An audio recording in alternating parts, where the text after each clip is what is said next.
Pero ano, ko kita dun sa sa trailer na meron kayong sexual chemistry ni ni Ars.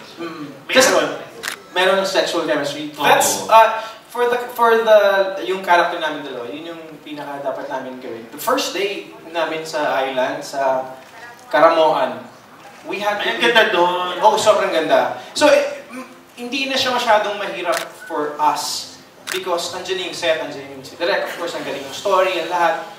Yung pinaka-difficult lang is, we had to show na, oy, in love tayong dalawa.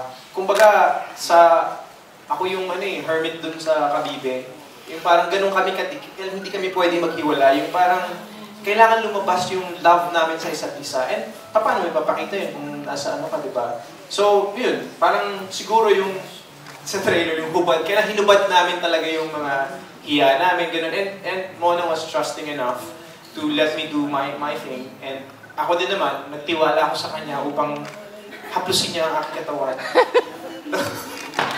And then may isa.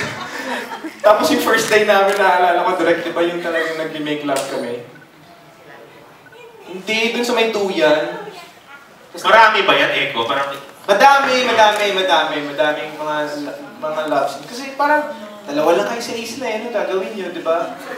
Puro report, diba? Ganun ang ganun. Oo naman eh. Oo. Wala namang artist RC pag... Ay, walang ka-arte-arte. Kasi lahat ng kahit yung mga tira-tira namin buto-buto, inuuwi niya para sa aso niya.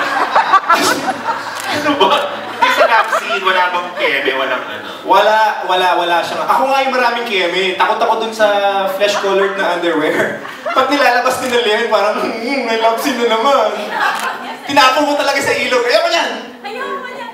Pero wala siyang, actually, hindi mo lang siya masusubukan dun sa mga love scene. But sa lahat ng eksena, parang gano'n. I mean, one time, walang tent. Nandun na siya sa labas ng kalsada. Doon siya nag-makeup. And okay siya doon. Okay lang siya doon. She's so, cowboy talaga to, cowboy.